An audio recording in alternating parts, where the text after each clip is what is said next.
போல மாறிடுவேன். மிருகத்தோட இருதயத்தை உனக்கு கொடுப்பேன்.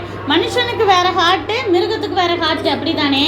பனியில் நனைஞ்சிட்டு இருப்பேன், 7 வருஷம் இப்படித்தான் இருப்பேன்னு அந்த சத்தம் கேட்டோன்னா அவரை அப்படியே அந்த அரண்மனையிலிருந்து அப்படியே தள்ளி கீழே விழுகிறாரு. அவரை ராஜ்யத்துலேருந்தே மனுஷங்க எல்லாரும் தள்ளி விட்டுறாங்க. எப்பயுமே தேவன் நினச்சாதான் நம்மளுக்கு ஒரு மரியாதை கிடைக்கும், ஒரு பொசிஷன் கிடைக்கும். இப்போ தேவன் நம்மளை நினைக்கலன்னா இவளை யாருமே இனிமேல் கண்டுக்க கூடாதுன்னா எல்லாரும் நம்மளை மறந்துடுவாங்க. இப்போ திடீர்னு பார்க்கலாம், ஒரு நல்ல வசதியாக இருப்பாங்க, திடீர்னு அவங்களுடைய கிட்டோன்னா யாருமே எட்டி பார்க்க மாட்டாங்க திரும்ப, ரொம்ப ஏழையானோன்னு.